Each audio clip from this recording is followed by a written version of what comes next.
La question qui pique, ça faisait longtemps, hein. Est-ce que tu es tout de toi ou es-tu uniquement ce que les autres peuvent recevoir de toi? Ah, pas mal ça, hein. En fait,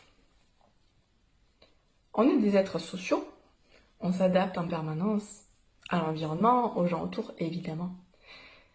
Et on met des masques. Cette question, elle aide à faire tomber les masques. Souvent, par peur de la réaction des autres, du jugement des autres, de ce qu'on va dire les autres, penser les autres, on n'ose pas dire telle chose, faire telle chose, ou on fait des trucs qu'on n'aurait pas fait normalement, si on était vraiment soi. Donc, chez Access, ils disent on coupe des parts de soi.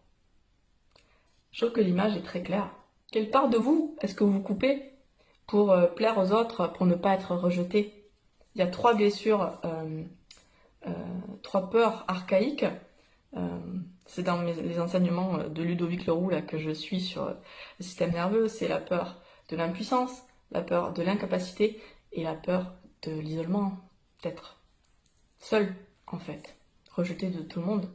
Et donc, on n'est pas tout de soi pour pouvoir être accepté un peu partout. Sauf qu'en faisant ça, on n'est plus du tout soi, on se coupe de sa puissance, on se coupe de ses envies, de ses désirs, de qui on est, et puis après, on ne comprend pas pourquoi on n'est pas heureux. Pourquoi on ne sait plus ce qui nous fait plaisir. Pourquoi on n'arrive pas à créer la vie qui nous convient. Ça marche si on part de soi. Et qu'on utilise l'outil, par exemple, point de vue intéressant sur ce que les autres pensent de nous. Il y a souvent une autre question que je pose qui est qu'est-ce qu'il faudrait pour que je donne aux autres uniquement ce qu'ils peuvent et veulent recevoir de moi. Et c'est pas du tout antinomique en fait avec celle-là. C'est que avec certaines personnes, ça sert à rien de leur donner certaines parts de nous parce qu'ils peuvent pas les recevoir. Être en conscience de ça, ça permet de ne pas se fatiguer à le faire. Mais du coup, on a quand même accès à ces parts de soi, ces autres parts de soi, dans des autres moments, avec d'autres personnes. Donc voilà. Cette question, c'est Sylva Puentes, facilitatrice certifiée d'Access, qui facilite la classe 9 Trainees actuellement, les 9 trans, que je traduis.